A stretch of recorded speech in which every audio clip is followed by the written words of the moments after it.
launch of this very important piece of work that I'm really excited to hear about today.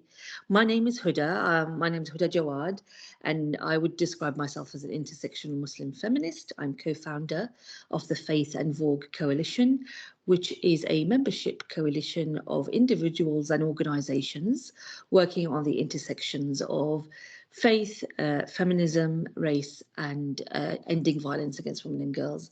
I'm pleased to be chairing the session today. We will be looking at the work produced by the Centre for Justice Innovation, who have put together a stellar lineup of presenters and discussants. We are delighted to be joined by them all, and it's such a joy to be kind of working and chairing a panel of Black and minoritized women who do amazing work. Each and every one of them is an inspiration and a real trailblazer in their field. So we're very, very honored to have them here with us today. I will be introducing them as and when they are asked to speak and present and reflect. But just a little bit about the Centre for Justice and Innovation. And this particular piece of research for your information. So this research explored the experiences of Black and minoritized victim survivors of domestic abuse and harmful practices that are in contact with the criminal justice system. And I don't need to tell you how precious little there is evidence-based research on the experiences of Black and minoritized women in the system as a whole in dealing with domestic abuse and harmful practices, but particularly in the experiences of the legal system. It's really, really important. And so that's why this piece of work is really, really seminal for what we are doing in the sector and in the movement.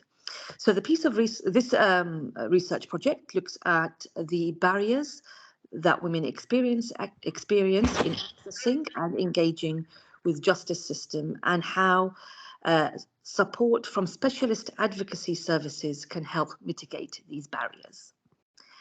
The event is hosted by the Centre for Justice Innovation, which is a UK non-profit organisation working to build a justice system which is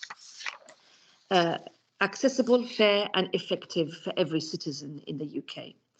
It has a number of different areas of interest and focus, including pre-court diversion, court reform, problem-solving courts, smarter community sentences, women in justice, and promoting the best of British justice innovation. To find out more, please do visit their website, which is justiceinnovation.org. A bit of housekeeping. I've already outlined that the event is being recorded. Please do make sure that you are happy to stay and that you ensure that your cameras and microphones are off. Do feel free to leave at any time when you want to.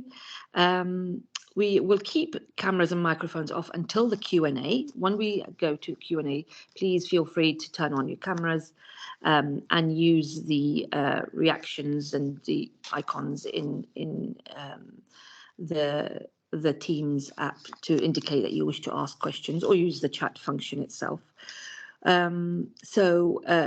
Just before we start and I ask Hannah to come and talk to us about the findings of the project, I just want to ensure that I give you the trigger warning that this webinar will explore topics of domestic abuse and harmful practices. And although our focus is on victim survivors' experiences of the criminal justice system and the advocacy services that supported them, rather than their experiences of abuse, no doubt this topic will be dealing with quite traumatic material, and particularly if we open up for when we open up for question and answer session and the discussion, we are the content might arise then. So feel free to take a break, take care of yourself, leave the event at any point if you wish to, and make sure that you are looked after and you are responsible for looking after yourself. We invite you to do that. Okay, so I'll ask Hannah to turn on her camera, And before I invite her to speak, I'd just like to give a brief introduction. Hannah is a research officer at the Centre for Justice Innovation. Her work is particularly focused on domestic abuse and women's contact with the justice system, and she's been one of the lead researchers on this project. Please, Hannah, the floor is yours. Oh, thank you, Huda. Great. So what I'm going to do in this webinar is I'm going to give a brief presentation on our research findings from the recent report that Huda just introduced to you. So I'm going to sort of focus on the importance of advocacy for Black and minoritized victim survivors in contact with the criminal justice system. And just by way of background, this research followed on from some research we did last year into the specialist domestic abuse courts that are currently available at Westminster Magistrates Courts. And they sort of provide a specialist approach for victim survivors going through the criminal justice system. And what we found was particularly valuable within that approach was linking victim survivors up with specialist advocates who had sort of specialist training in the criminal justice system and were sort of able to explain the system to them as they were going through it, but also had really strong partnerships with the key criminal justice agencies. But following on from that, we secured some more funding, sort of in partnership with Standing Together Against Domestic Abuse, who have been our partners throughout this research project, to do another piece of research, sort of specifically focusing on the experiences of Black and minoritized victim survivors in contact with the criminal justice system and how advocacy services currently sort of support them and deliver services that help mitigate the barriers that they might face. So in terms of the aims of our research, we sort of had three main questions. Our first one was to sort of explore if Black and minoritized victim survivors face any additional barriers to firstly accessing the criminal justice system, and if once in contact with the criminal justice system, they face any additional barriers to engagement. We were also quite interested in exploring the barriers experienced by frontline services supporting Black and minoritized victim survivors. And we were also sort of interested in learning about current best practice being delivered by by advocacy services supporting Black and minoritized victim survivors as well. And in terms of our methodology for this report, we conducted a rapid evidence and policy review, sort of focusing on what's known about the barriers Black and minoritized victim survivors might face, what are sort of the most recent policy developments in that area. And we also conducted interviews with 9 frontline practitioners working within specialist advocacy services.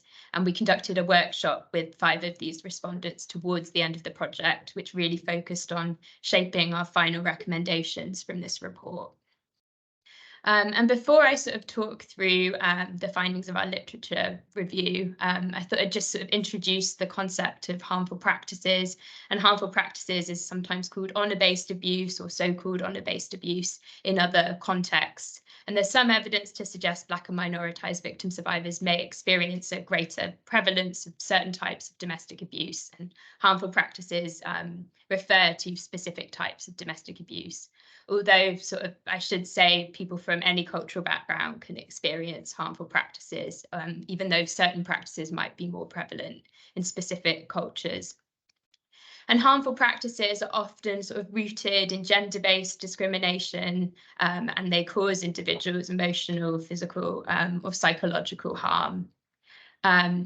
Harmful practices are often sort of more complex than other manifestations of domestic abuse, as often they're perpetrated by more than one person or colluded in by more than one person. And this could include partners, family members, or community members. And I've just sort of listed some examples at the bottom of harmful practices. So it could be virginity testing, polygamy, female genital mutilation, forced marriage and abortion, and also sort of things like coercive control and threats to kill. So now I just want to talk through the findings of our literature review, and we were sort of really focused on finding out what was already out there sort of around barriers that Black and minoritized victim survivors might face when in contact with the criminal justice system. And I think, as Huda mentioned at the beginning, there was not sort of a dedicated literature on this topic per se, but rather we sort of found 2 literatures that were already out there. Sort of a general literature which focused on barriers that all victim survivors face in contact interact with the criminal justice system. And sort of the key themes within this was victim survivors display of distrust of the police often. They fear their story won't be believed. They face wait times while going through the criminal justice system. The system's often very disruptive to their life. They face risks inside and outside of the courtroom, sort of risks of potential intimidation from a perpetrator outside. And of course, they have to re-encounter the perpetrator of the offence often in the courtroom, which can be very re-traumatizing. And again, there are well-documented barriers to sort of reporting in the first place, sort of often stemming from fear that you might lose custody of your children, but also having economic and emotional ties to the perpetrator. There is sort of a dedicated literature around Black and minoritized victim survivors as well, but this literature tends to focus more on the barriers to leaving a relationship and seeking initial support, as opposed to specifically on reporting to the criminal justice system or engaging with the criminal justice system. And just to caveat this as well, often this literature focuses on specific groups of women. So there's more literature, for example, exploring the experiences of South Asian and Muslim women, but less literature on women from other cultural backgrounds. And sort of it's been highlighted that there's a risk that the findings of this literature could be over extrapolated to sort of all Black and minoritized women when they were not the studied population. And sort of the themes that have emerged in this literature is often Black and minoritized victim survivors are reluctant to report because they've often faced discrimination previously and culturally sensitive conduct from public services. Often victim survivors might live in quite insular communities and they might have very high stakes of leaving. They might face reprisals from community members should they leave. Often low knowledge of the law and public services can present as a barrier to seeking support, as well as sort of language, literacy or communication needs. And of course, other needs like having no recourse to public funds, which obviously creates economic dependency on family members and restricts access to a range of public services. So sort of in light of this, the gap our research sought to fill was sort of finding out if there are any unique barriers experienced by Black and minoritized victim survivors in terms of reporting and engaging with the criminal justice system. And just by way of context as well into specialist advocacy services, our research in particular focused on two types of specialist advocacy services, firstly by and for services and also culturally specific services.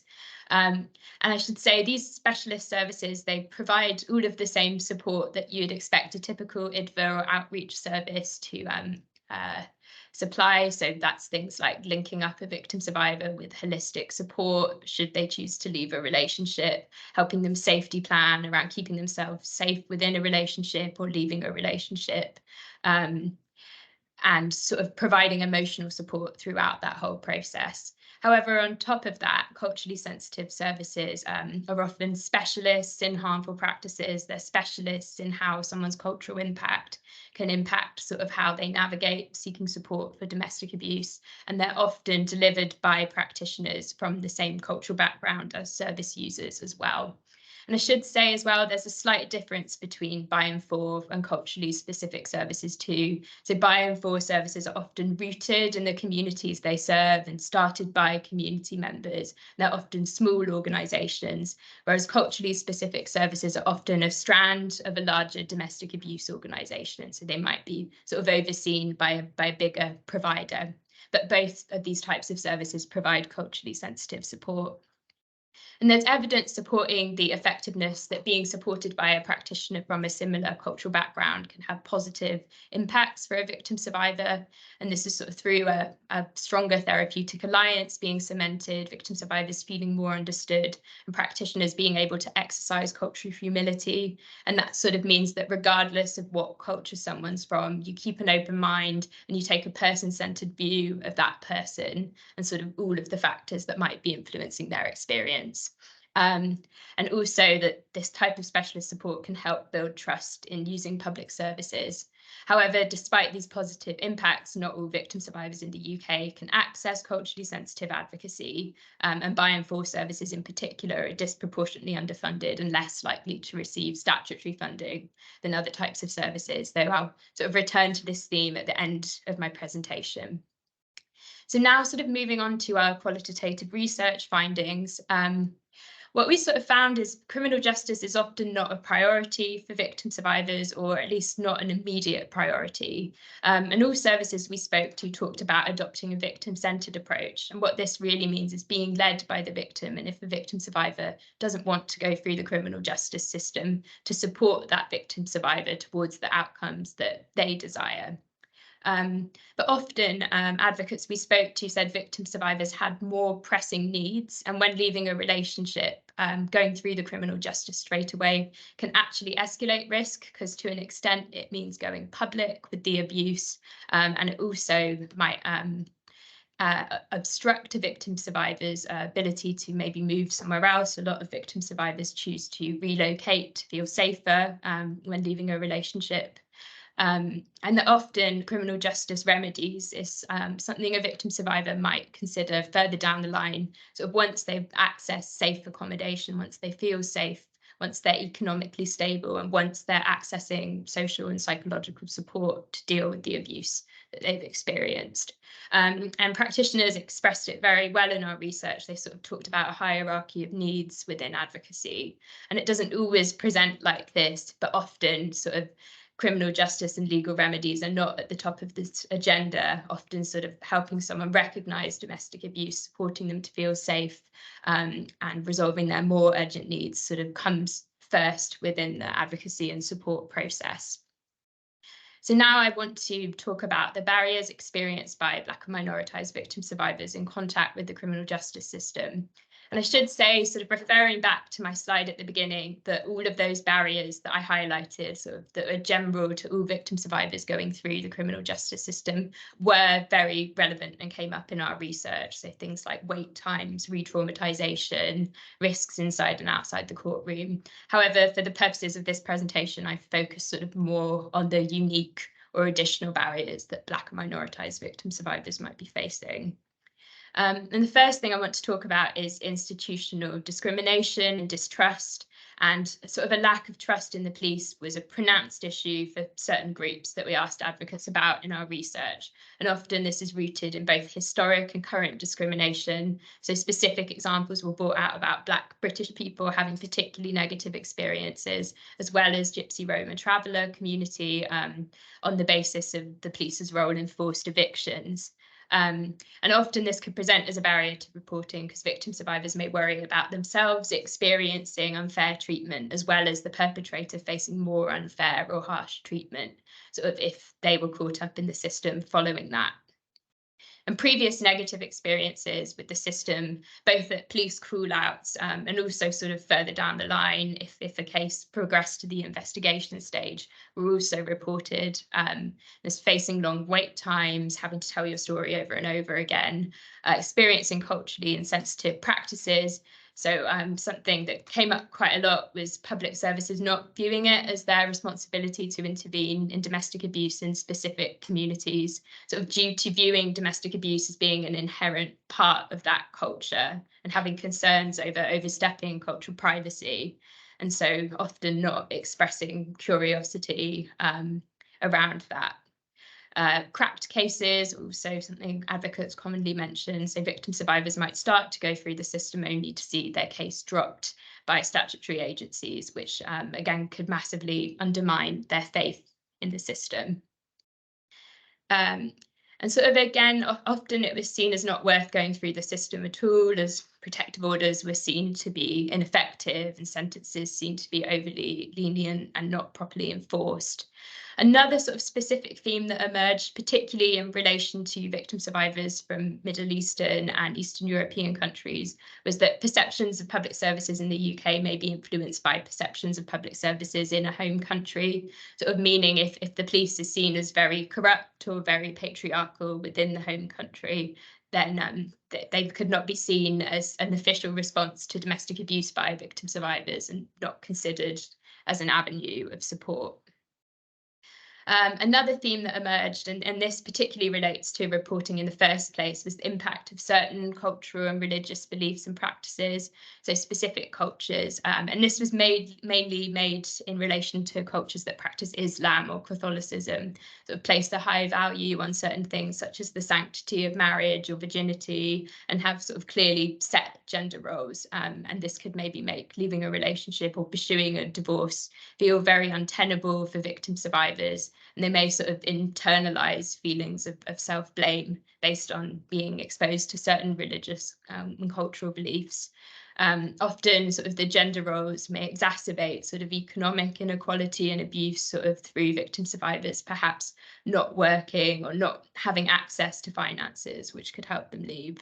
And again, victim survivors were said to often fear spiritual reprisals should they report, as sort of the behaviour of reporting was seen to deviate from religious beliefs or scripture.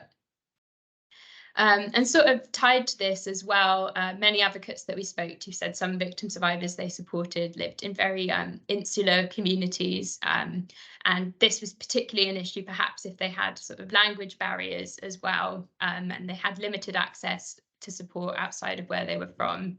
So sort of the process of reporting or seeking support was seen to be very high stakes, and they would lose contact with a lot of community and family members at once. And sort of if they were to make this decision, there was often a fear of or actual ostracism, judgment and intimidation and reprisals from certain community and family members. And this could present as particularly difficult during the criminal justice process or even the seeking support process, as it's very difficult to safeguard in situations where there's sort of a number of different people's motivations to factor in, or a number of people might be at risk as well. Advocates noted it's very difficult to design protective orders that take into account this risk, as well as capture them within typical risk assessments for domestic abuse. This has come up before, but language and communication barriers were often brought up by advocates that we spoke to. There seemed to be a variable quality of interpreters provided by the system, and often the interpreter might be from the same community as a victim survivor, which might inhibit disclosure from the victim survivor, or they might even collude in the abuse, or we even had examples of interpreters scolding victim survivors in interviews from advocates. So yeah, there were often practical issues around that, and advocates were very aware language barriers can present across the whole system, and say a victim survivor not being able to access mental health support in their first language might impede their willingness to go through the criminal justice system without that support being in place. Literacy issues often co-occurred with language issues, which could make it very difficult to submit and comprehend written information needed. In relation to the Gypsy, Roma and Traveller community, literacy issues might present even when English is a first language as well, although this might not always get picked up by the system, as particularly victim survivors might have stigma around disclosing literacy issues. And finally, there were some specific barriers that were mentioned around no recourse to public funds as well. And often it could be very difficult for victim survivors with no recourse to leave in the first place, so due to not being able to work or access public services, and as a result of that, having a very high economic dependency on perpetrator or community members. Victim survivors might fear deportation should they report to the police, or their information being shared with immigration services. And they might also experience immigration abuse, which sort of means the perpetrator might sort of exploit their fears around this to continue to control them. And sort of referring back to the hierarchy of needs that I mentioned earlier, it's much more difficult for victim survivors with no recourse to public funds to get to that safe place or have their initial sort of needs around accommodation, mental health support, and legal aid met, sort of due to the fact that they need to go through the process to apply for a DDVC concession to even get there in the first place. Yeah, so now I want to talk a little bit about best practice and how advocates from the services that we spoke to currently support Black and minoritised victim survivors. And so advocacy services often link victim survivors up with access to interpretation, and this could take the form of being matched with a caseworker that has the same first language as them, who can either serve as interpreter in interviews and at court, or can link the victim survivor up with another interpreter, but then they sort of have the advocate on hand to monitor the quality of interpretation. And again, this can help with preparing written evidence as well. Often the first step advocacy services we interviewed said to supporting Black and minoritized victim survivors was helping them to recognise the laws around domestic abuse and harmful practices. And this also extended to specialist advocacy services, also often helping statutory professionals to understand domestic abuse and harmful practices as well, and sort of understand how they might present more widely outside of the narrow legal definition. And many services we spoke to as well sort of were engaged with community outreach as well, sort of seeking to raise awareness of domestic abuse and harmful practices in the communities at large.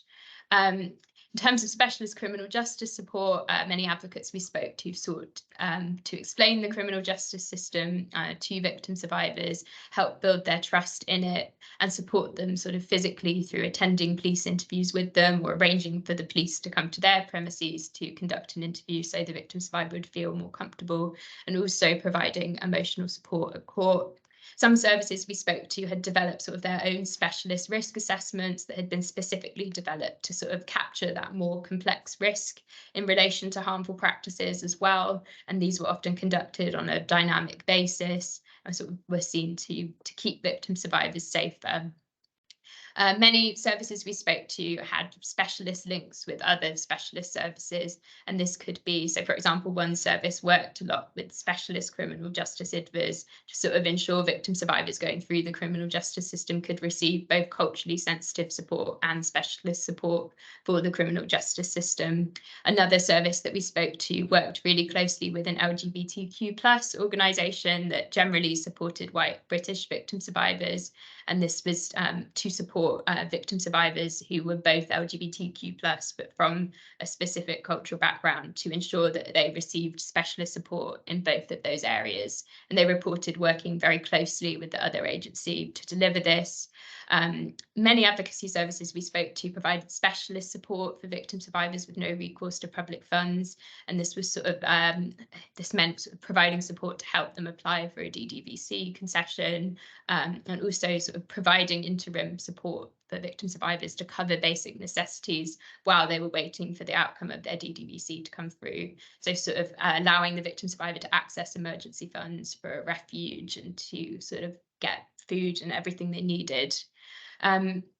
Also, many services provided sort of long-term sort of tiered support to victim survivors as well. And once the victim survivor's case was deemed to no longer be high risk or very high risk, they would be sort of referred on to a caseworker specialising at a different risk level. And this sort of meant that as opposed to a matter of months, sometimes support could last multiple months or even years, sort of as long as a victim survivor needed it for. And yes, so just to conclude my presentation as well, and this does include the barriers facing frontline services as well. We basically came up with 6 recommendations around the delivery of specialist advocacy to Black and minoritized victim survivors, which I'll go through now. Firstly, a really key need that emerged was the need to enhance partnership working and coordination within the criminal justice system. And this is sort of both between criminal justice agencies to ensure that wait times are reduced, interpreters can be accessed, information is shared, but also between criminal justice agencies and specialist advocacy organisations as well. And advocates that we spoke to expressed sort of a real appetite to work sort of more closely with the criminal justice agencies such as the police and the CPS, and for VARG leads to kind of be proactive in reaching out to specialist advocacy services and passing on information such as how much evidence would be needed to secure a charge and things like that.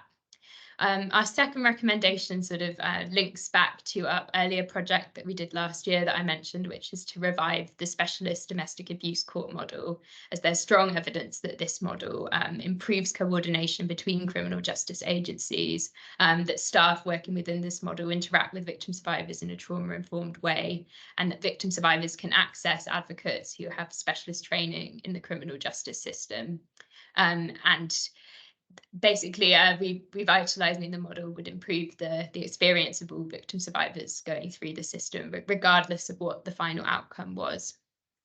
A third recommendation was to sort of ensure that access to criminal justice training is available to a wider range of advocacy organisations, whether or not these advocacy organisations specifically work in the courts or police, or whether or not they sort of have a wider community focus. Out of the advocacy organisations we spoke to, they had access to different types of training in the criminal justice system.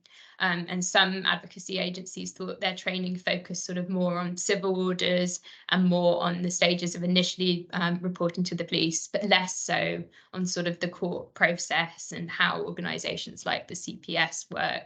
So sort of training which covers the whole criminal justice process should be made sort of more widely available to advocacy organisations. A fourth really key thing that emerged was the need to improve culturally sensitive practice within statutory agencies. And I should say as well that a number of the advocacy services that we spoke to, they have sort of a consultancy offer for local authorities and statutory agencies around sort of helping them to understand harmful practices and helping them to understand domestic abuse and practice in a more culturally sensitive way. And often advocacy services felt there was a misconception it was their role to provide culturally sensitive practice, when actually culturally sensitive practice should be across the whole system. And by that, I mean not just criminal justice agencies, but in terms of safe accommodation, mental health support as well. And it really needs to be delivered in partnership. A fifth recommendation that emerged was a need for system-wide secure funding. And this sort of goes back to my point at the beginning where I highlighted bioenforced services are disproportionately underfunded. And services we spoke to sort of often could only access 1 year's worth of funding. They had to dedicate time away from supporting victim survivors to writing funding bids. And this obviously compromised the quality of the support that they felt they could provide. And often services were faced with sort of different, they had multiple strands of funding, but that sort of meant that different strands of their service covered sort of different areas. So one strand might cover just a borough, whereas another strand might be pan-London instead, which meant that in some instances they might have to turn victim survivors away from certain branches of their services. So there was a need for sort of more consistent and secure funding, particularly for the bioenforced sector as well. And our final recommendation is around the importance of providing longer term support for victim survivors in contact with the criminal justice system. And to refer back to what I said earlier about the criminal justice system maybe not being the priority for some victim survivors, often sort of within the typical 3 months of support an IDFA provides, a victim survivor might choose not to report within that window or to report later on. And sort of once victim survivors are in contact with the system, they might be waiting years for a trial if their case goes to Crown Court. So ensuring victim survivors can access longer term support from an advocate or IDFA is sort of really vital to ensure that they are supported throughout the whole system and they're less likely to withdraw due to lack of support or feeling unsafe. And that is everything from me. So thank you. And I'll hand back to Huda. Hannah, that was really comprehensive. There is so much in that report that we could spend kind of seminars and webinars on each recommendation. So thank you so much for that really thorough and quick whistle stop tour of the findings of the report. I do recommend that everybody on this webinar go to the website and download the report. It is so informative, and what's really unique is that it centers the experiences of specialist Black and minoritized organizations, which is really, really unique. So thank you for that. That presentation. What really struck me is twofold: the kind of the things that everyone in the sector knows, particularly in Black and minoritized organisations, is the complete and utter lack of funding disproportionately to white-led organisations. IMCAN figures suggest that there's a 163% difference in funding, in that the Black and minoritized organisations have 163% less funding, and that they have 40% less full-time equivalents than white-led organisations. Yet that from Hannah's data and presentation, we see how much Black and minoritized organisations do. And so, yes, I think that's for England and Wales in terms of that question. I'd like to invite Pragna Patel to turn on her video, and I would like to ask her to have a reflection on the report findings. But before she does that, let me introduce her to everybody. So Pragna Patel is a former director and founding member of Southall Black Sisters, the Advocacy and Campaigning Centre, and is also founder of Women Against Fundamentalism. She worked as coordinator and caseworker and director for Southall Black Sisters from 1982 to January 2022, with a break in 1993 when she left to practice as a solicitor. Oh my God. Do you have time to do anything, Pragna? I don't know how you do it, but not surprised. For 40 years, she was at the helm of Southall Black Sisters and has been centrally involved in some of Southall Black Sisters' most important cases and campaigns involving domestic abuse, violence, immigration, and religious fundamentalism.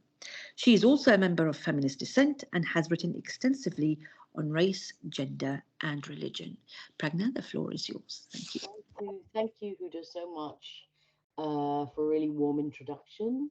And thank you, Hannah, for the report, which I think couldn't have come at a more opportune time, given the crisis within the police and criminal justice system. And so, in a way, last Tuesday's Casey report has kind of provided a much wider context for our discussion today. And I think that, we have to bear in mind what the Casey report has highlighted so brilliantly, I have to add, in relation to all women's engagement with the criminal justice system. On top of the Casey report, we've also witnessed a long line of high-profile cases. And in fact, the Casey report was triggered by some of those high-profile cases, such as that of Sarah Everard and the failure of the police system to identify perpetrators within the police force itself. And then we had the cases of Nicole Smallman and Bieber Henry, which talked about the failure of the police to identify and deal with victims of domestic abuse. So, in fact, in some ways, both cases highlighted a mirror image of what's wrong with the criminal justice system. And then last year, we also had the case of Rani Moudet and Kola Salim, which are two women of Middle Eastern origin that were killed by one of the women, Ranim's husband. And what the inquest that took place subsequently highlighted was a profound failure at the heart of the criminal justice system to ensure that women who face abuse or harmful practices have equal rights to protection and justice. In the Rani Moudet and her mother Kola Salim's case, Ranim had reported the escalating abuse and coercive and controlling nature of her husband to the police on 8 separate occasions. And unusually in such cases, so did her neighbors, paramedics, and other third parties. So here we have a situation where there are also witnesses to the abuse. The matter was also known to social services because Ranim's young child was also involved. And yet the police and social services fail to carry out proper risk assessments.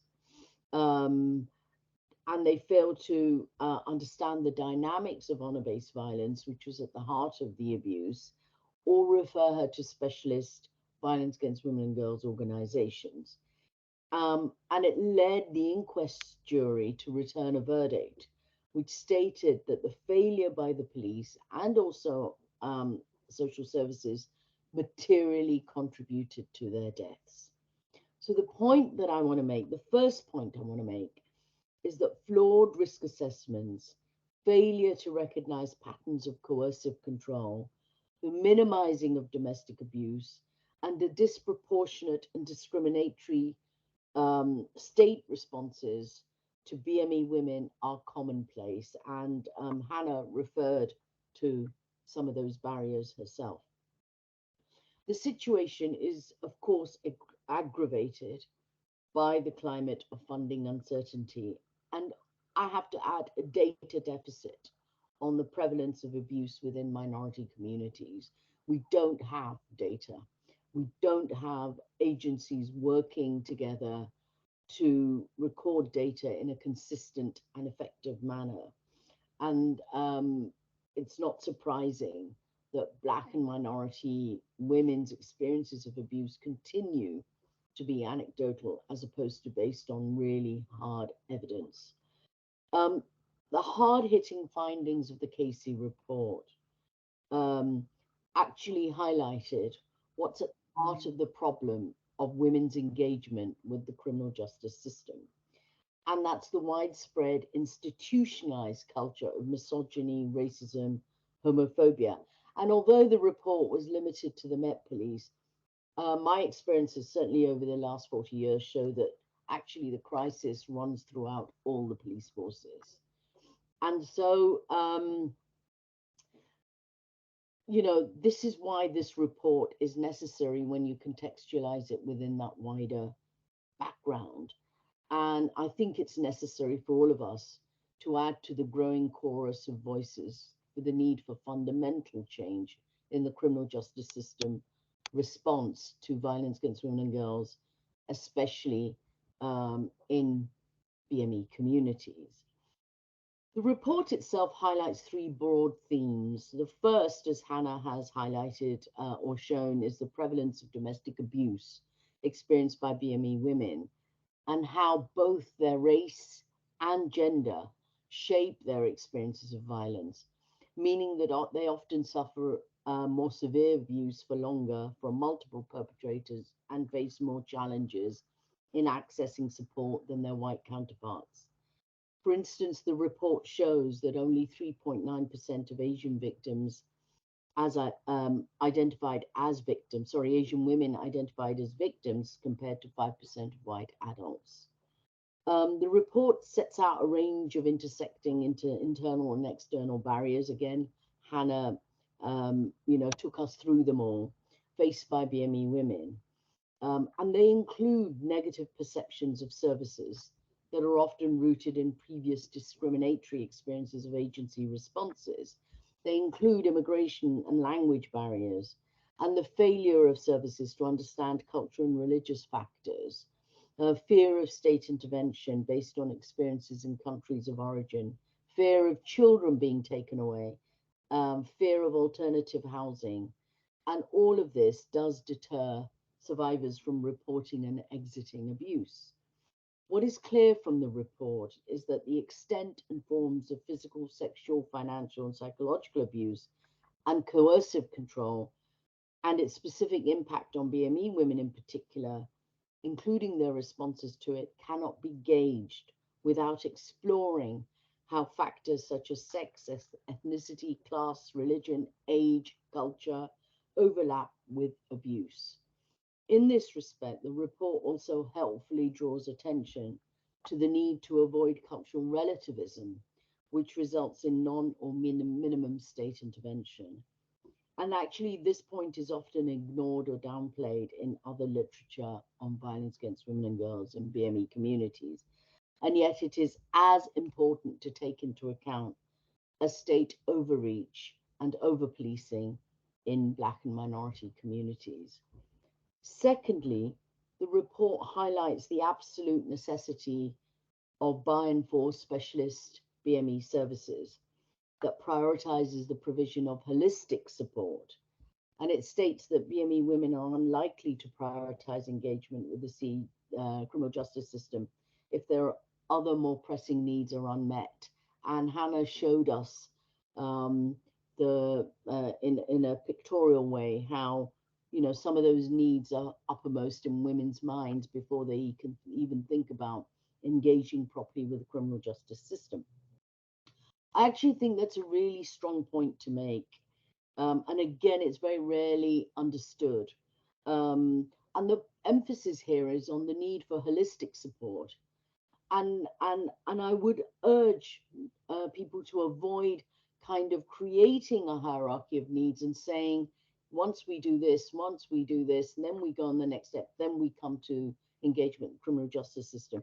I think much more important is the need for simultaneous support, so that actually all of those needs are met at one and the same time, because they're all interlinked and they're all interconnected. So it's not easy to disentangle the need for financial support from the need for housing support, from the need for emotional support, from the need for legal support. All of those have to be done at the same time, because the remedies needed to protect women and to achieve justice often requires addressing all of those things at one and the same time. And that's why for certain women, the holistic model is far more important where there are complex needs that have to be met. And of course, it's definitely the case that specialist services are more likely to be able to be alert to key risk indicators and barriers that state agencies fail to identify or assess properly, as the Reneem Uday case showed, and more likely to make appropriate recommendations for prevention, support, and protection. So specialist services have shown to be effective in providing victims with the immediate and long-term advice, advocacy, emotional and practical support they need to overcome the considerable and interconnected multiple barriers that make exit from abuse difficult and even dangerous.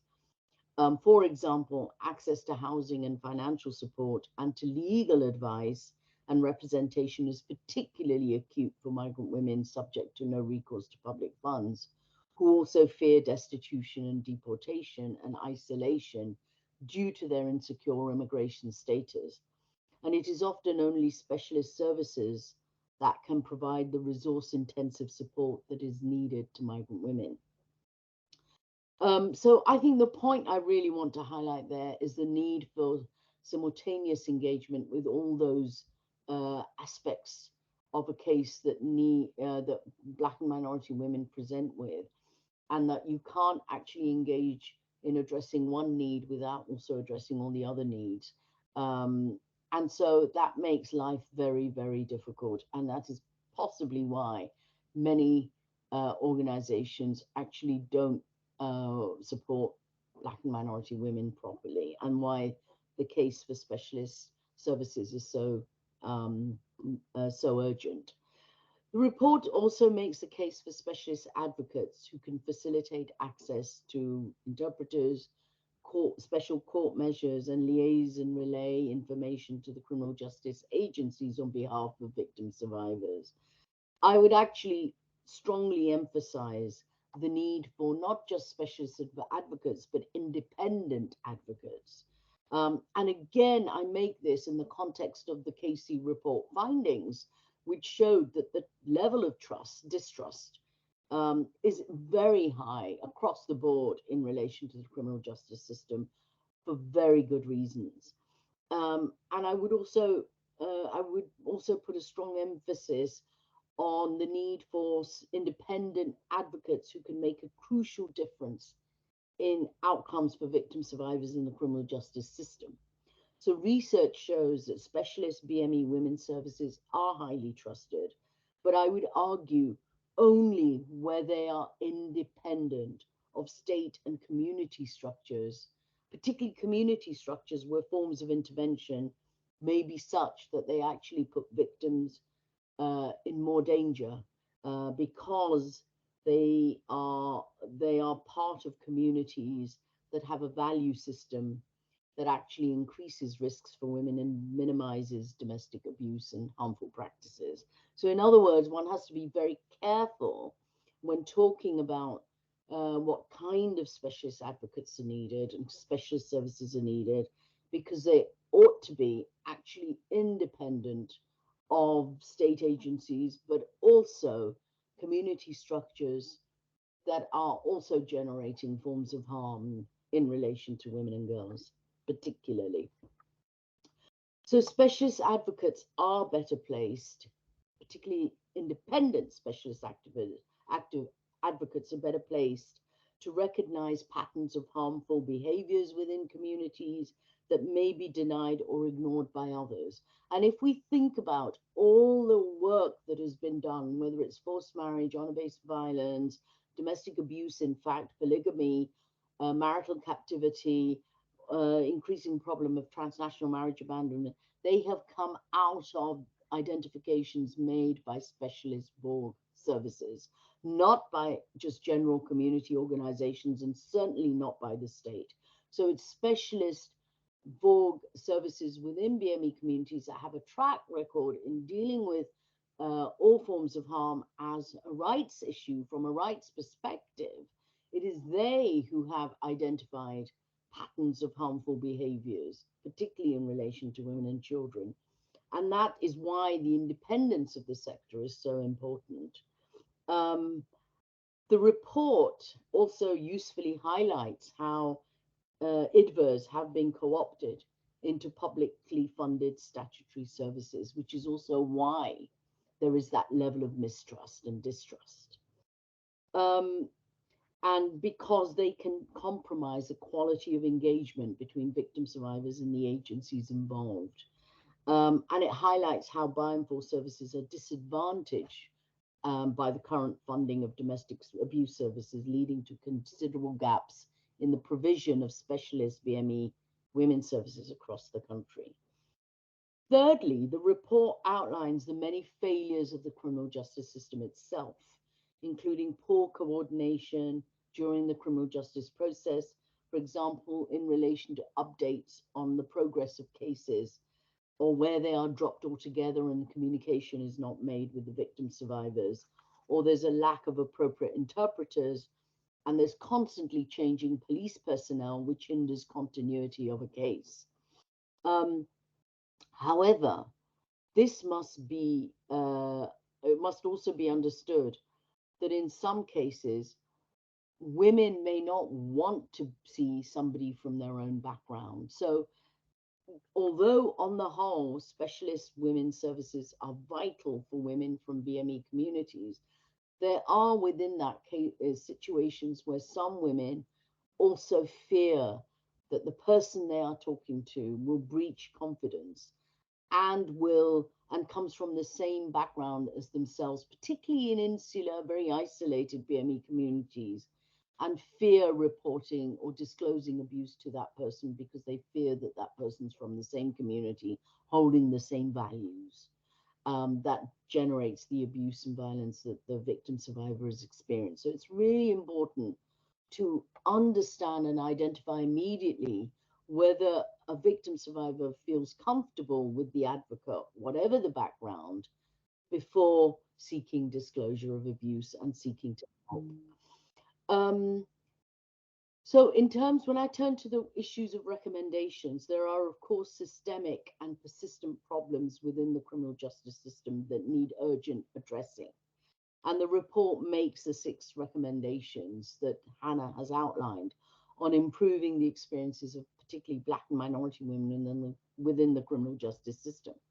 And of course, they center around the need for better and more coordinated communication between the criminal justice system and other agencies, the need for more specialist domestic abuse courts, the more training for advocates, in relation to the criminal justice system and the police on the experiences and needs of Black and minority women survivors, or victim survivors, and as well as funding for long-term support to be provided by specialist services. I wouldn't disagree with any of those. However, in my view, at the heart of all these recommendations lie the need for the government to show that it is prioritizing domestic abuse by making adequate funding available to create a criminal justice infrastructure that supports better partnership working, coordination, and communication. At all levels, long-term funding is vital to support more advocates, to provide more specifically trained and specialist police officers, to provide better interpreters, and also more specialist BME organizations and complementary services to cope with increasing and complex caseloads.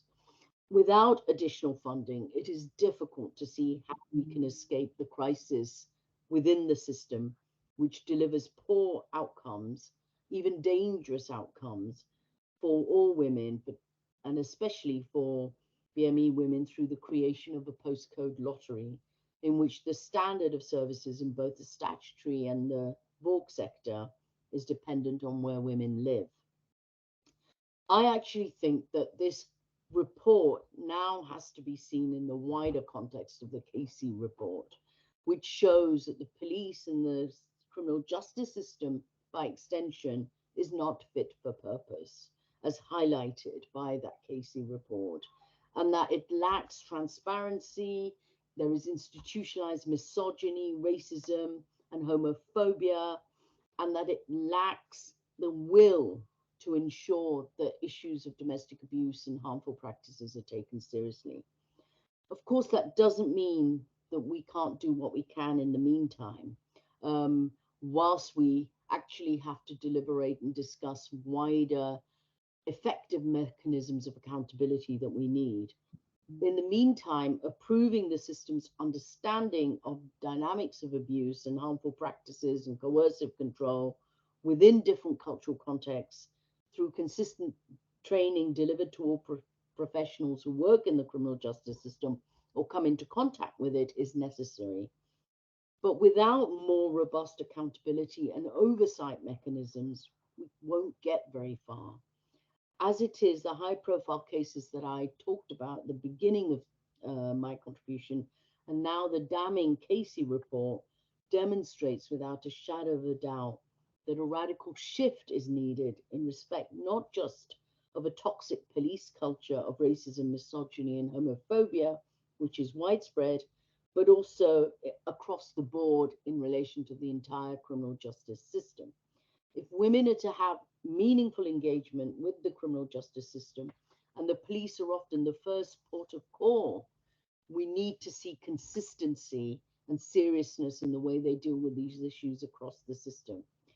But now that the Casey report is out, it is my view that we should seize on the opportunity that is being presented to us to forward the recommendations made in the report and to demand long-term improvements that put the safety needs and well-being of all vulnerable users at the heart of the system, and to demand transparency and accountability and to make the system fit for purpose. So I think the report is part of an ongoing effort that's going to be needed by all of us to improve the quality and to ensure that the service meets the needs of the most vulnerable in our society.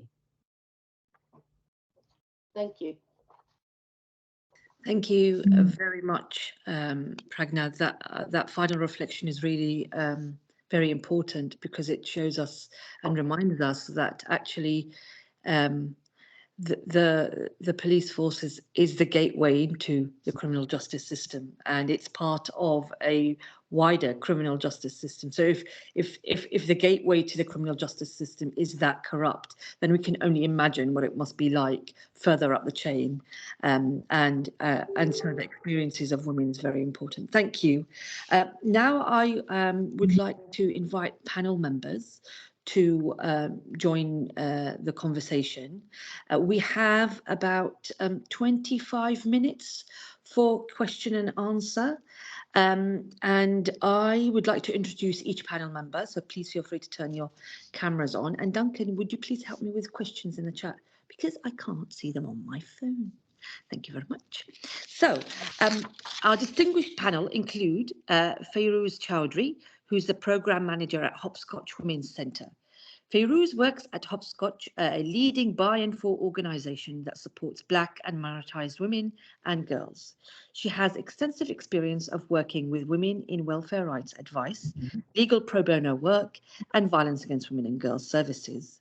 Her key areas of work have been understanding trauma, its impact on women and children, and experiences of and barriers faced by women and children in Black and minoritized communities, accessing services and understanding systemic barriers and its impact on women. Nazira Mehmari is the Operation Manager for ICRU Women's Rights Organisation. Nazira leads the training and volunteer project advice specialist counselling team at ICRO and is also the Senior Manager of ICRO Specialist Refuge, which opened in May 2015. Nazira oversees all casework, which includes so-called honour-based violence, forced marriage, FGM, and domestic violence. Many of the cases are high risk and complex. Nazira regularly appears in the media on behalf of ICRO. Nazira worked for the London Borough of Newham for 8 years, providing support as migrant advisor and advocate. We also are joined by Zareen Muhi, contract manager at Asian Women's Resource Centre. Zareen is a qualified solicitor working in the violence against women and girls sector and specialist in understanding the issues facing women and girls from all backgrounds affected by domestic sexual abuse, particularly if women have additional intersecting needs and societal barriers. She is currently based at Asian Women's Resource Centre in Brent, one of London's leading by and for specialist DVA organisations. Zareen has worked in several frontline roles, including and is currently managing the GLA housing project for victim survivors. Last but not least, we are joined by Dr. Hanana Siddiqui, Head of Policy, Campaigns and Research at Southall Black Sisters. Hanana is a multi-award winning activist, researcher and policy advocate. She has worked on violence against Black and minoritized women and girls in the UK for over 35 years. Her wide range of work has included undertaking casework, strategic litigation and expert reports, as well as policy advocacy, campaigning, and providing training to professionals and research on domestic abuse, forced marriage, domestic homicide, and so-called honour-based violence or harm. She's also a specialist in immigration and asylum law and no recourse to public funds, and researches racism, religion, and religious fundamentalism. With that, I would like to invite the audience perhaps to raise their hand if they have any questions or put questions in the chat to our very distinguished panel, who, like I said, is a wealth of expertise that we rarely get together in coalition like this. So please use this amazing opportunity to put your questions to the panel. And the more questions we have that are short and concise, the more use we can get of the time. So please consider very clear, concise questions. I'm just going to have a look at the chat to see if there's any in here. Not yet. Oh, one person has raised their hand. I can't see you, but please do speak. Good morning. Good morning. Thank you for that presentation. It was really insightful.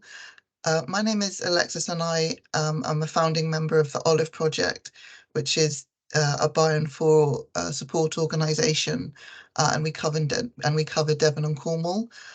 This is both a plea for help and also a question. one of the main challenges we face working in rural areas is this idea of we don't need to do anything on this issue because there aren't any Black people here. And they say this to my face as a Black woman. So it's just an open question to the panel of any advice or support that you can offer to our support organisation working within such a rural area of the UK. Thank you. Thank you very much, Alexis. I think having recently worked on the experiences of workers in Black and minoritized communities in Devon and Dorset and Cornwall, it really is very, very dire situation. Perhaps we can have across feedback from all specialist by and for organisation panel representatives here. Perhaps start with Fayrouz. What would you recommend? Thank you, Huda, and thanks to Hannah for presenting such a thorough report. Thanks for your question, Alexis. We do have kind of an awareness that this is the case outside of London, and more so during the COVID pandemic, we used to get like phone calls and kind of inquiries from all across England, and also sometimes from Scotland and Wales, just because, you know, in remote areas, it's really difficult for professionals as well to understand how to appropriately support victims and survivors of abuse by, you know, being sensitive to their, needs. So I would say, I mean, from my experience, I would say that it's quite important to first get an awareness or some sort of like training, if you possibly can, which would kind of train you to the different challenges and, you know, intersectional barriers that these victims and survivors face from, you know, Black and minoritized communities. You know, in lots of different ways. It could be like in fleeing abusive relationships or in accessing services as well. And maybe I would also suggest maybe look on the website and see there are plenty of organizations, I think, amazing organizations in and around England, who you can kind of link up with, send them like a message or an email, and then, you know, ask for advice and give them a call, because I think we're all here to support one another, and it's really, really important to work in a collaborative way and share that space for knowledge sharing. Thank you very much. I don't know if Hanana, do you have any reflections that you could give to Alexis? Yes, I recently had a similar question from someone trying to do this work in Somerset, and that was also a rural community. And I think she was at that stage certainly collecting data. I think it's important to collect data because it's assumed that there's no Black or minority people in the area at all and that they have no needs. And actually she was finding that there was a need and that there was a community that needed to be documented in order to try to develop services around them. So I think you need to collect your data, look at local needs, and then also think about how you could start. There's two ways of doing this. One, you could start small. I mean, Southall Black Sisters started as a small support group. And so I think, you know, setting up a small support group, survivors from Black minority communities in your area is, you know, one way of taking things forward before you can develop more, you know, larger services or specialist services. Because you need to kind of justify and build a momentum for funding for those services. Secondly, I think you need to link up with local specialist services, not necessarily local, but the nearest. You know, it may be the city, it may be a town, if there is one, or some of the national services can also give support in that area. Maybe not sort of in terms of advocacy or casework, but maybe in helpline advice and support as well. So you could also work on referral pathways and mutual training and support with with those specialist services which may be nearby or provide national services. So I would say that this is how, you could try building up, one, a case for the services, two, for the support that is needed by survivors if there isn't any funding locally initially for that, and thirdly, by linking up more specialist services. No, that was really comprehensive. Thank you so much. There was a question in the chat about avoiding the use of interpreters that may kind of exacerbate the situation, as Pragna so clearly mentioned in her presentation. And I wonder, Nazira, if you have any ideas, and maybe we'll turn to Pragna if she may also give feedback on that. But with Nazira, how have you dealt with this issue? Thank you. It is important, and thank you for the presentation from both Hannah and Pragna. That has been very important, very informative, and good to learn. With the interpreting, from my experience actually, and one of our, it was when she was at court, and we got the interpreter that which wrongly translate the woman what she said, and he didn't translate this was a man, both of them, and in behind just keep saying to the woman, don't say that, don't say that. So we have to just actually saying, look, I speak the same language, this interpreter doesn't interpret what the woman saying, so please just you have to stop, both in court and in safeguarding conference with the social service.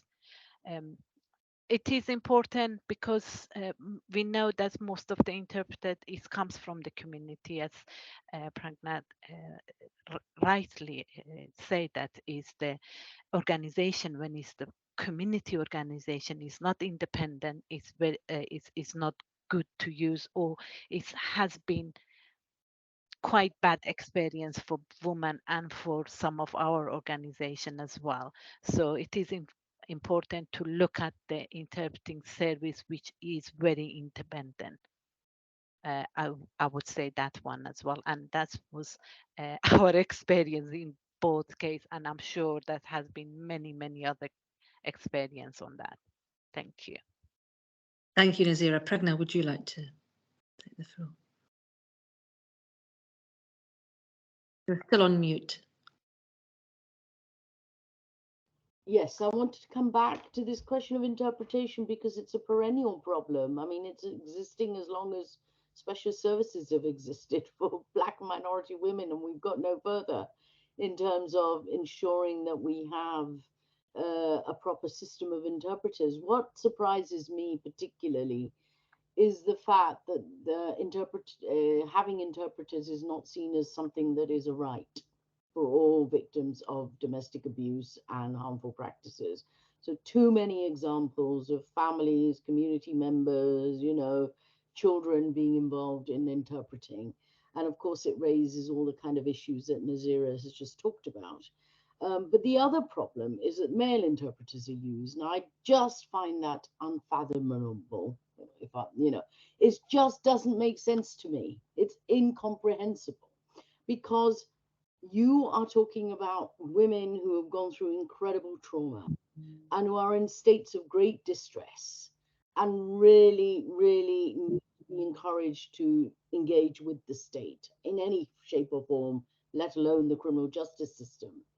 And you provide interpreters that are often male, and even if they're not male, and even if they're female, that have undergone no gender sensitized training, that have gone through no training about trauma-informed training that looks at issues of harmful practices and domestic abuse. And that seems to me absolutely outrageous at a time like this. So I think one of the demands that I've always said that needs to be made is, not only do we need a proper professional system of interpreters, it shouldn't be potluck who you get, and that they should be held to account. So they should have a code of conduct that they should follow, a professional code of conduct. So we don't see breaches of confidentiality, and where we do, we can report them. At the moment, if you say to the police this interpreter hasn't interpreted properly, and I know because I speak the same language, the police are likely to say it's not our problem because they're self-employed. So nobody takes responsibility.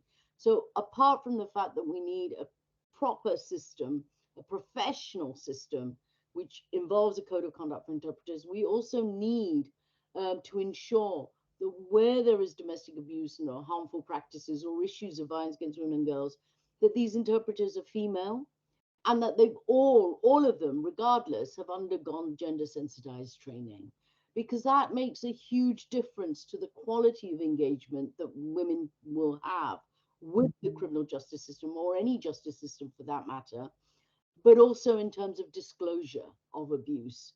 Part of the reason why women are not going to disclose or partially disclose abuse is that they fear how it's interpreted or misinterpreted, what they have to say.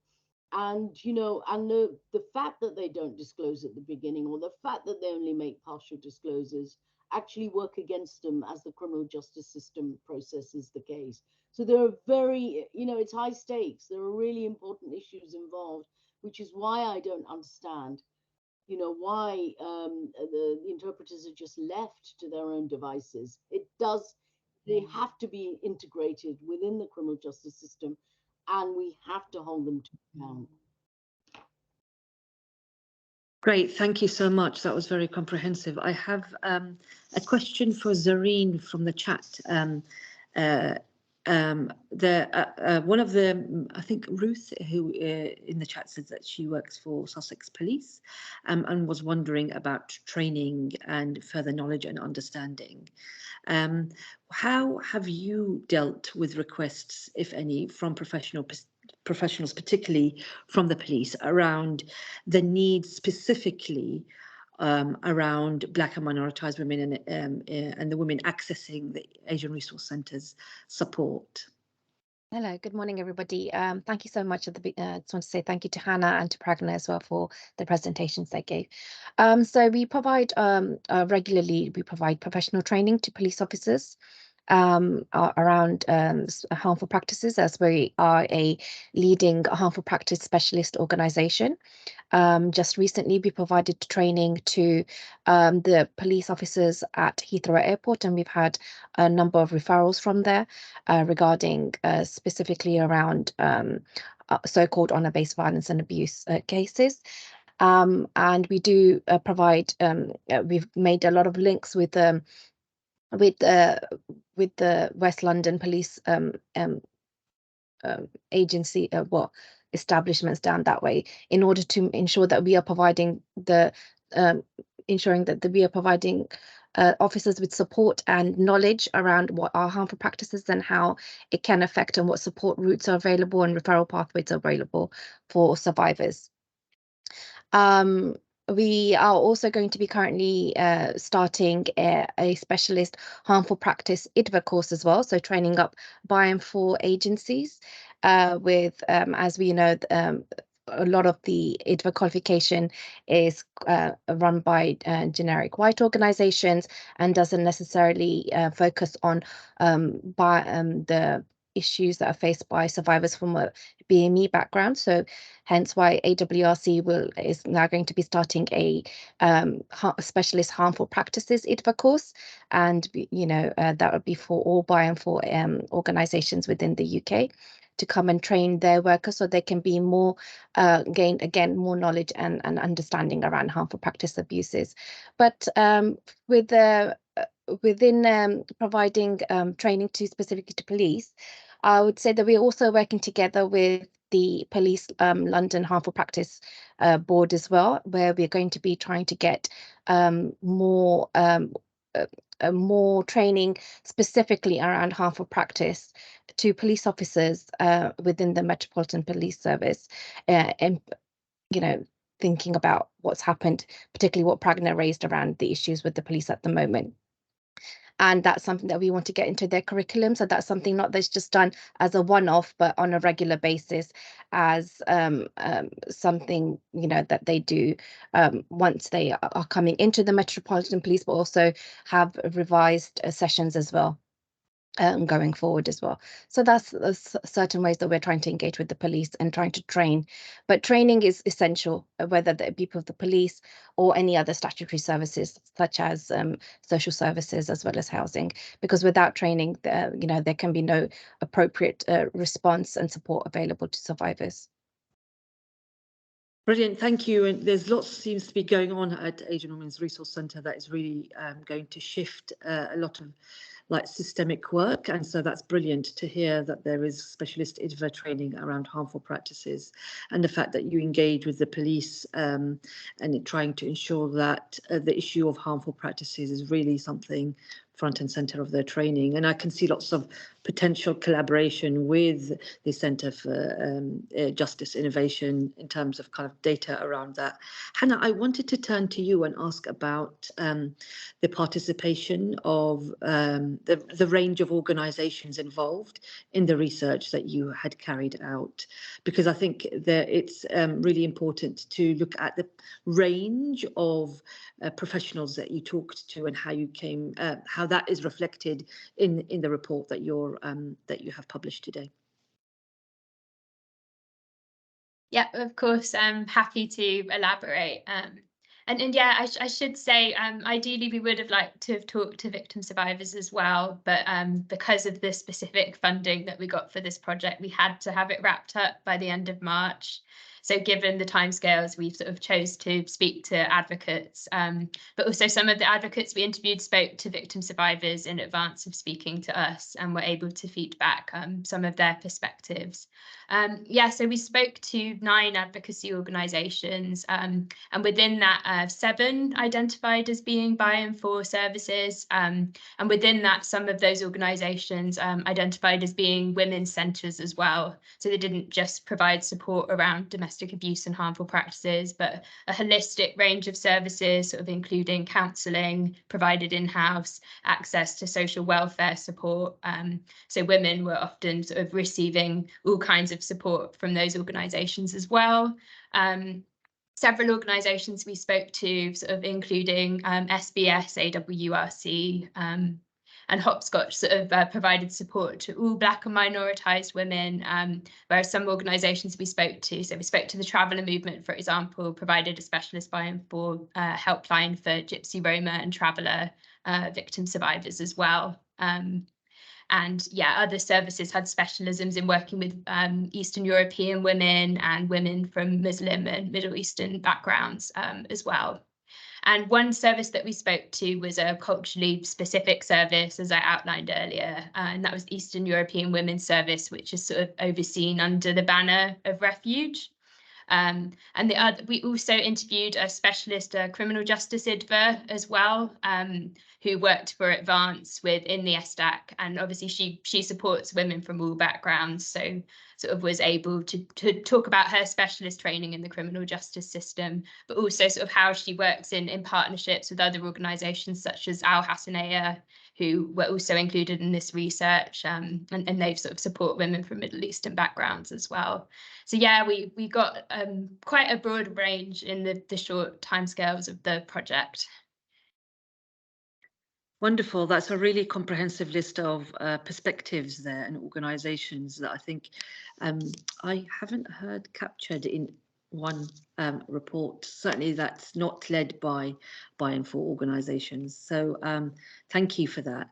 We have 5 minutes left, and I want to kind of perhaps give the floor to the panelists around, if you just in a few words, what are your reflections generally on this research and its potential impact and where we could go next? So that would be really wonderful. Maybe perhaps we'll start with Hanana.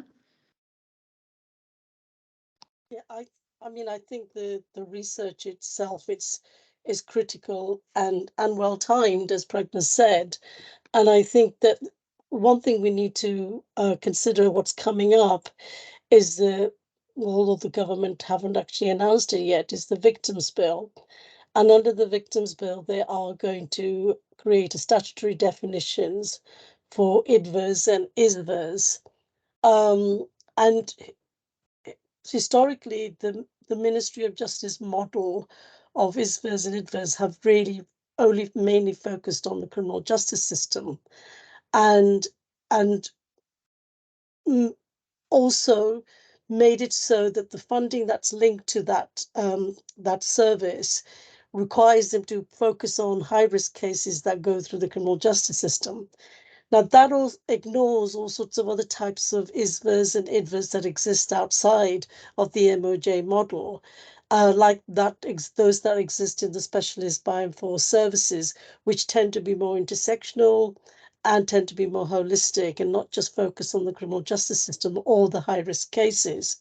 So there is a concern now that the definition that the government is going to give, which will be a statutory definition, would limit the definition of what ISVAs and IDVAs are, which will then have an impact on local funding for those types of services. So the type of services that don't exist or fit that model may not get the same priority of funding from the local services.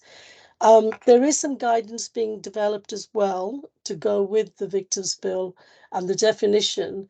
And we need to try to influence that so that it is as wide as possible, that it is, acknowledges the holistic nature of IDVAs and ISVAs, and that it shouldn't just focus on the criminal justice system or the high-risk cases.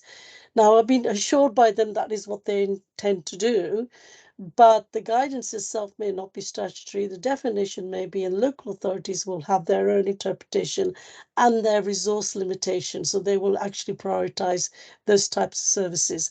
So I think we need to kind of, during the passage of the Victims Bill, need to try to influence those debates and the guidance that exists. Thanks. Thank you very much. Really, really important there to take it back to the Victims Bill. Fayrouz, do you have any quick reflections on the report and its impact? Yeah, I think, as I mentioned earlier, it's a really comprehensive report, and there's like a lot of very important key issues that I feel needs to be looked into greater detail.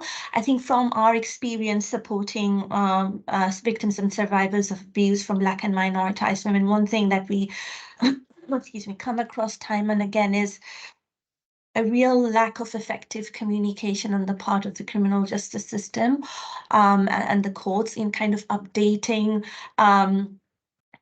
providing updated information and updating, the victim and survivors as to when the next hearing is.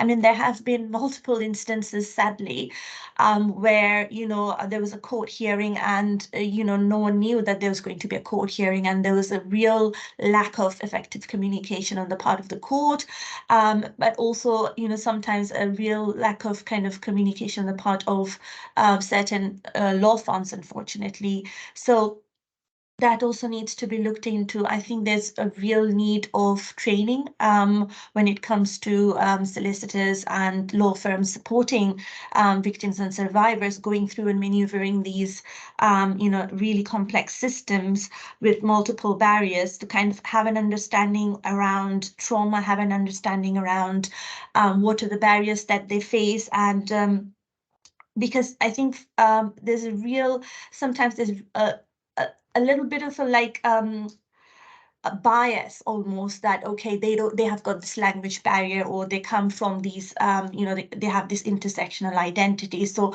they're treated in a different way, and that needs to really change. So if we could look into that, that would be really helpful. Thank you. Thank you very much. Nazira, do you have any reflections? Mindful that we've already over time. Thank you. Yeah, no, I just wants to add what I echo what Hanana and Feroz said. I think it's important to, when we look at the recommendation and the how to set up a guideline, how to implement those recommendations, how we will work in partnership with the criminal justice system and police to train them to fill this gap as well. Yeah, thank you. Thank you. Thank you very much. Pragna? Well, yeah, we have our work cut out for us, I think, on multiple levels. For me, I think the immigration bill is one of the key areas that we need to focus on. And at first sight, it seems not really relevant to what we're discussing, but it is. I think migrant women are at the cutting edge of discrimination, of state responses to vulnerable women. And the fact that at the moment we struggle to support migrant women subject to no recourse and so on, actually highlights, a wider systemic problem, because if migrant women are treated that way, so too will other vulnerable women. So I think we really need to push back against the immigration bill. We need to push back against the kind of ways in which the criminal justice system itself is being used to criminalize women, and to criminalize migrants. And, one of the things that I've also noted in the work that I've done over the years is the way in which more and more women who report domestic abuse are themselves being arrested as perpetrators of abuse. It's another debate for another time, but we do need to be wary of the way in which the current laws, the current policies that are being used are actually detrimental and not really about improving women's engagement with the justice systems. I think the other thing we need to do is, so I think we really need to be alert to all the laws and policies that are being created or have been created recently, which don't really address the key issues that we want to see addressed. Funding, not just funding of services, but funding of statutory services so that they can do their job better. Well, we may have special service intervention, but if social services don't respond or respond properly, that's a problem. We don't have legal aid. We have very little legal aid, and legal aid, I think, continues to be the key barrier to women's access to justice.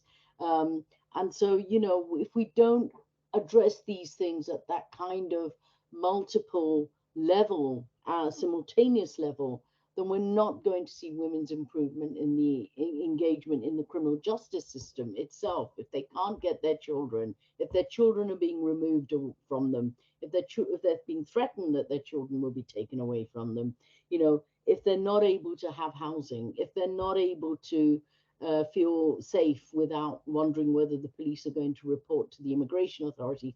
So in a sense, all these things are interlinked. So my sort of view is that we actually have to fight on multiple fronts, even just to improve one aspect of the system.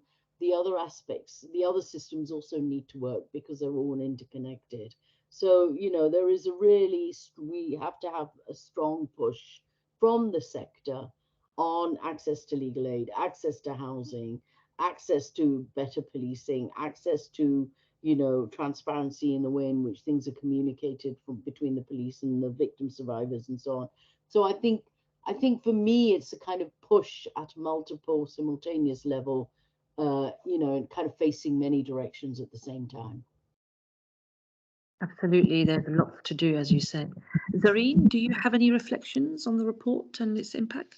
I don't know what I can add further to what everyone else already said here, because I concur with everything that everybody has said here. But I just want to say that, when I did read the report and when I did attend the roundtable discussion, I did leave with a sense of sadness, because we're still discussing the same issues that we were discussing many years ago, and that doesn't seem to have been resolved by neither any government that have come in, nor the police, nor the court system, nor the legal system, nor the legal aid system, neither by, and interlinked with neither by, social services nor housing. And that's really sad to see. And as Pragna said, and Hannah have touched on as well, those who are migrant women, those who are no recourse to public fund, they seem to be completely forgotten within this system, or even more victimized, if that can ever be. And I think it's really essential that we all know how to reach out to those appropriate organizations, such as those on the panel today. SBS has a funding for provide support to migrant women, those on no recourse to public funds. We also have funding as well, as does ICRO, to provide support to migrant women or no recourse to public fund women, to try and get them into safe accommodation, try and get them out of abusive relationships, and move them on safely with the holistic care. And I think, we just have to be mindful of the fact that these are not new issues. These are old issues that are coming around again and again. And it's just about how we get our voices heard. out there for all authorities to start taking more notice of what we are saying. Thank you. Thank you, Zareen. That's very, very true and very timely that we keep going round in circles, it seems, every time. And that's why, combined with what has been said already, the push for more is definitely needed. Hannah, you can have the final word. I mean, I don't think I can really top the accuracy of what's already been said, but I suppose, yeah, the approach really needs to go across the whole system in terms of providing culturally sensitive practice, in terms of sort of all agencies understanding domestic abuse as well. So I guess I just want to reiterate like the importance of the coordinated community response, but also sort of the need for specialist services within that, because not all victim survivors have the same experiences and they have different overlapping intersectional identities as well. So yeah, that's the final word from me. Great, thank you. Thank you, everyone. We're almost 10 minutes over time, and I apologise for that, but I felt like the panel here had so much to give that we really needed to give them the time to say what they needed to say. In my closing remarks, I would like to just say that the Centre for Justice Innovation would like to thank the partners of this research, Standing Together Against Domestic Abuse, as well as the Department for Media, Culture and Sports for funding this research through the Tampon Tax Fund for vulnerable women and girls. The centre will be circulating copies of the report to attendees afterwards, along with the recording. So fear not, you will have this discussion accessible to you.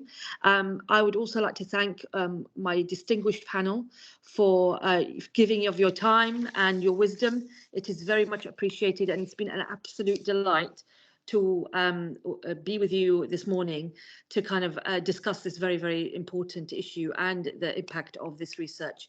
Thank you, everyone, and I hope you have a good rest of Monday. Take care and thank you again. Bye-bye.